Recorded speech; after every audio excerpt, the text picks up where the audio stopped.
Welcome to the debate. When we talk about building a digital product business, there's this highly romanticized image of the creator just staring at a blank whiteboard. Right, the moment of pure inspiration. Exactly. It's supposed to be this moment of infinite possibility. You hold a marker and you have the power to create absolutely anything. But the reality for most people is that infinite possibility feels more like a heavy, suffocating fog. Yeah, it's not liberating at all. Not even a little bit. You aren't liberated by the blank whiteboard, you are paralyzed by it. Because deep down, you know that the exact spot you choose to draw your first line, your niche, will almost certainly determine whether you build a profitable business or, guarantee your own failure before you even start. It is the absolute definition of analytical paralysis. I mean, the freedom actually becomes the trap. Because without strict constraints, people just default to guessing what the market wants instead of observing what it actually needs. Right. So today, we are examining what is arguably the most critical juncture in the digital economy, which is niche selection. Specifically, we're analyzing the recent methodologies laid out by Jason Fladlien, A strategist who has generated well over $100 million in information product sales. which is a staggering number. So we are going to debate the true nature of this process. I take the position that finding a profitable niche is the hardest, most agonizing part of the digital product journey. It's where creators spend weeks overthinking, building things nobody wants based on their own passions, and ultimately launching to absolute silence. And I take the opposing view. While it certainly used to be an agonizing guessing game, today with specific AI frameworks using tools like ChatGPT and Perplexity combined with rigorous validation models, finding a niche is actually the most straightforward scientific part of the process. Scientific? Completely. If you follow the data, the guesswork is entirely removed. Well, let's start with the sheer psychological weight of this phase. The standard advice peddled across the internet is always, find your passion, figure out what you love, narrow it down, and monetize it. Which is terrible advice, by the way. It is a deeply alluring trap. I remember my first major failure as a creator. I spent 4 months building this comprehensive time management for remote workers course. Oh, wow. 4 months? 4 months. I was so passionate about productivity. I had beautiful workbooks, high production videos, the works. I launched it and I heard absolute crickets, 0 sales. Because you started with what you wanted to teach. Exactly. I built a technically excellent product that nobody bought because I started with what I wanted to talk about rather than what people were desperate to buy. The trauma of that kind of failure, the sheer terror of picking the wrong niche again, causes this fatal indecision. You stare at a screen trying to brainstorm, and every idea feels like it might just lead to another silent launch. We actually agree on one fundamental premise here. The passion-first advice is incredibly destructive. Where we diverge is on the difficulty of the solution. Okay.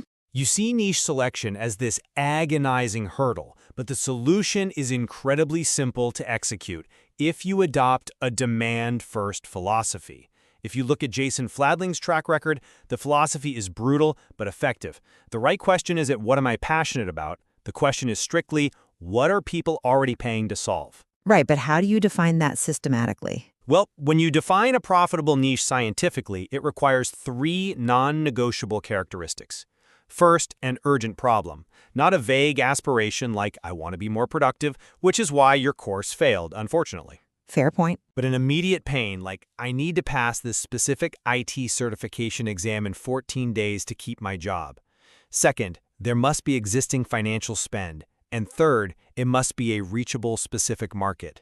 When you use that framework, niche selection ceases to be an emotional, artistic choice and becomes a strictly empirical one. I understand the theory behind empirical demand. I really do.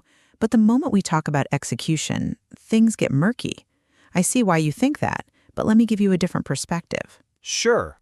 You advocate using AI to scientifically locate these pockets of demand, but in practice, relying on AI feels fundamentally flawed. If you go to ChatGPT and ask it for niche ideas, you are dealing with a predictive text engine. It predicts the most likely next word based on its massive training corpus. Right. which means it aggregates the most common middle-of-the-road information on the internet. Asking ChatGPT for a business idea is like asking a focus group to invent a new color. You just get a watered-down, average version of what already exists. You get the generic listicle responses. Exactly. You get generic lists of fitness coaching or budgeting templates that thousands of other paralyzed creators are also staring at. It doesn't solve the blank page problem. It just fills the page with banality. I'm sorry, but I just don't buy that. Let me tell you why. The tool isn't flawed, the input is flawed. AI only outputs the average of the internet if you give it an average prompt. Really? Because even with detailed prompts, I often just get variations of the same tired ideas. Because you're likely asking it broad category questions. If you type, "Give me product ideas for remote workers," the large language model travels down its most heavily weighted pathways, returning the exact banality you just described. The methodology from the source material relies on a completely different mechanical approach called the intersection prompt. The intersection prompt? Yes. The most profitable niches don't exist in broad categories. They exist at the intersection of highly specific, seemingly unrelated characteristics. By forcing two disparate vectors together, you force the LLM out of its high-probability rut and into unique conceptual territory. Okay. Walk me through the mechanics of that. How do you actually force an LLM to generate something genuinely novel, instead of just regurgitating top 10 lists? You feed it hyper-specific background data and cross-reference it with a distinct life situation. The baseline prompt is designed to surface your lived experience. It goes something like this. I want to create a digital information product. Based on the following background, give me 10 specific, hyper-niche product ideas where I could be genuinely useful to a specific audience. That still sounds a little generic. But the key is the granularity you put in that background. You don't say, "I like business." You say, "I spent 8 years in IT compliance at a financial services company, and I recently learned how to grow tomatoes on a north-facing balcony." Oh, wow. That is incredibly specific. Exactly. When you force the AI to intersect IT compliance with a distinct target audience, say freelance consultants, ChatGPT doesn't give you how to manage a project. It surfaces an idea like a fully drafted statement of work template pack, tailored specifically for IT professionals transitioning into freelance consulting. That is not on any generic list. Well, that relies heavily on the user actually possessing a highly monetizable corporate background. What about the creator who doesn't have 8 years of enterprise IT experience? What if their interests are more, lifestyle-oriented?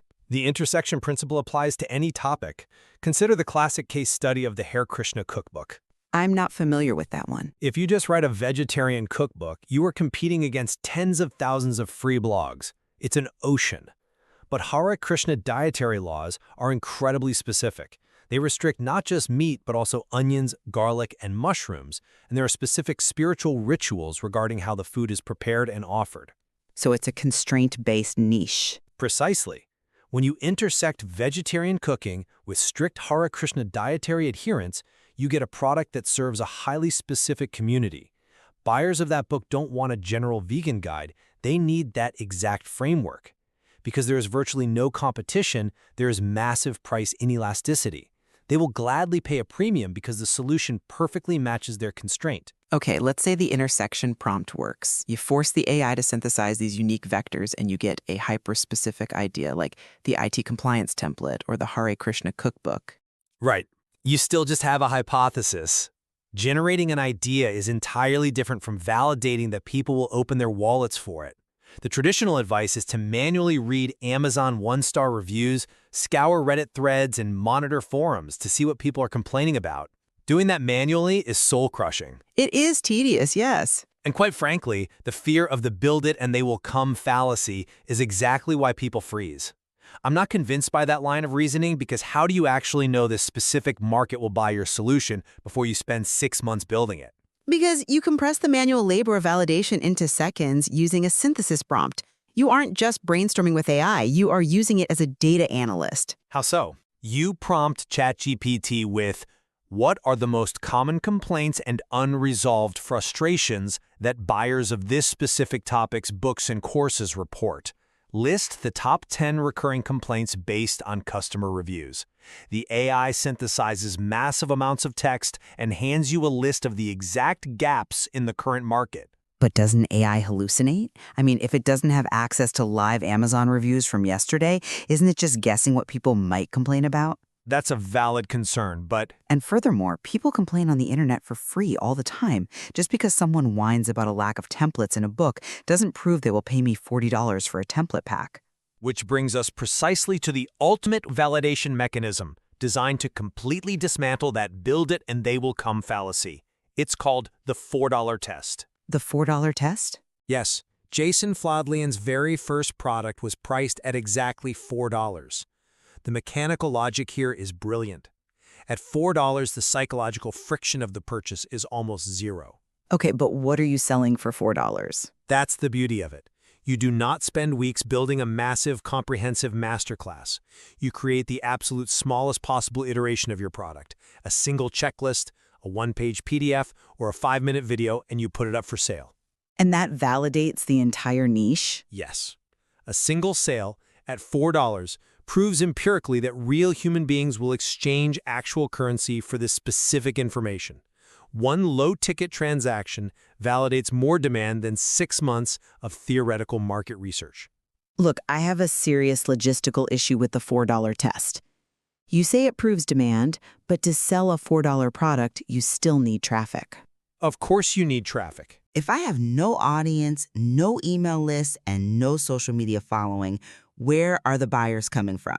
A $4 checklist sitting quietly on a Gumroad page is just a cheaper version of a $500 course sitting quietly on a web page.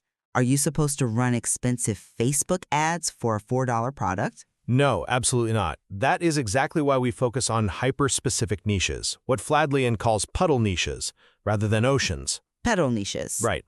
If you are selling a generic productivity course, yes, you need a massive ad budget because you are fighting against enormous corporate marketing machines. But when you are targeting a puddle niche, the search intent is incredibly concentrated. Let's look at a bizarre but real example from the material, the live roach seller. I'm sorry, the what? The live roach seller. There is a deeply specific market of people who breed dubia roaches to feed to their pet reptiles, like bearded dragons. Oh, wow. Okay. It's not a glamorous niche, but reptile owners desperately need a reliable, recurring source of high-quality live food. Because the need is so specific and urgent, a seller doesn't need to run a Super Bowl ad. They just need to show up where the owners are. Exactly.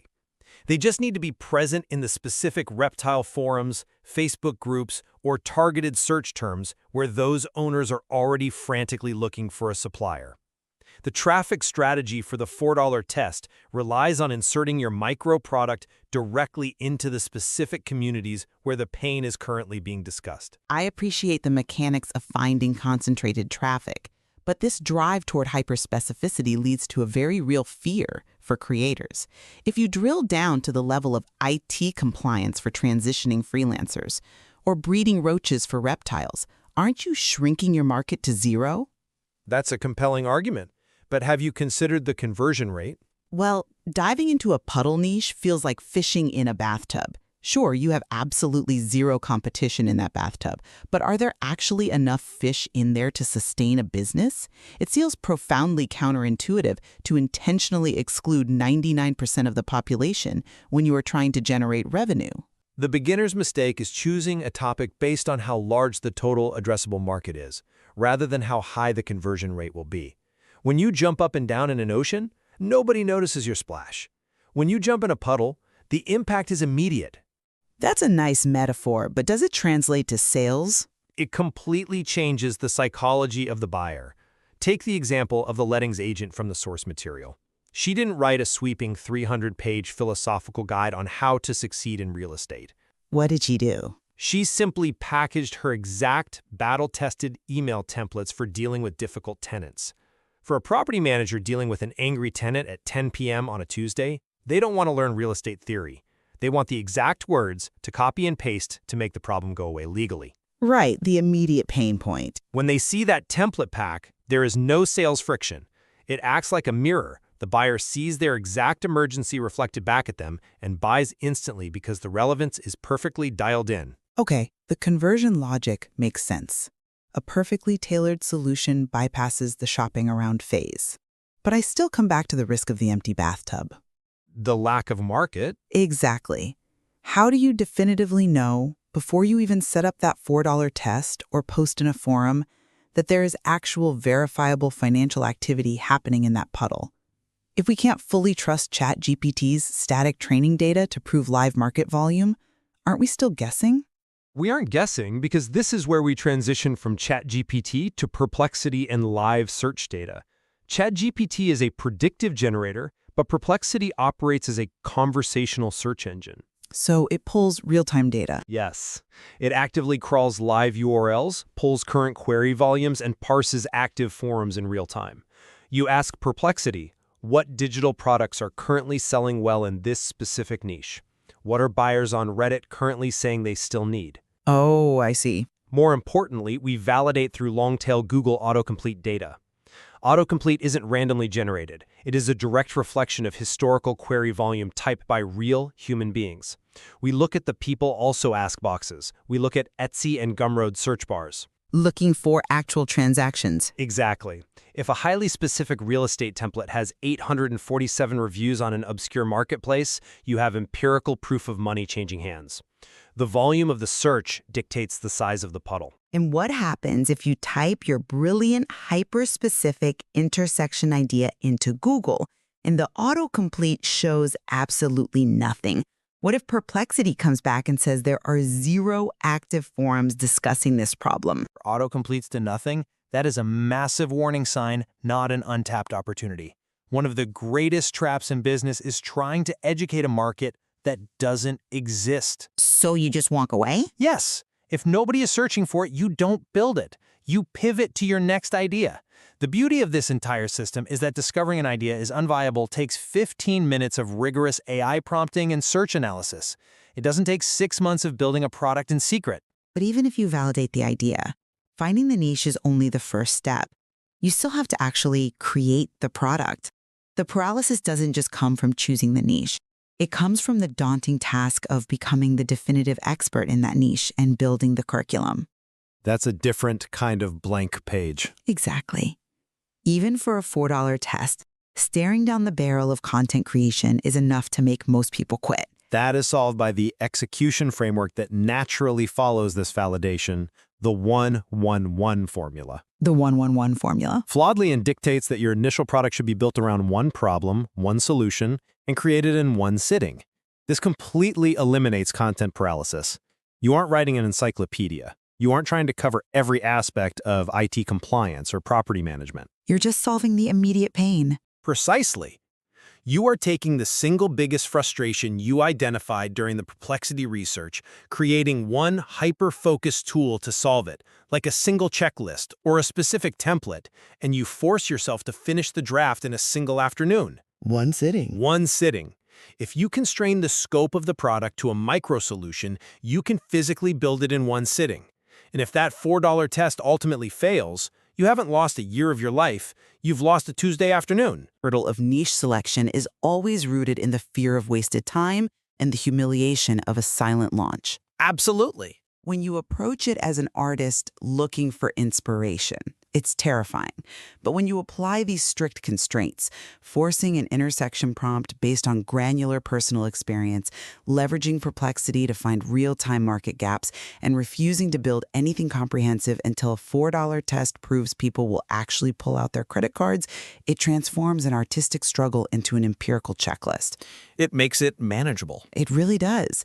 Knowing that a blank Google autocomplete means stop and a $4 sale means go provides a remarkably clear, practical starting point for anyone who has been paralyzed by overthinking. It represents a fundamental shift in responsibility.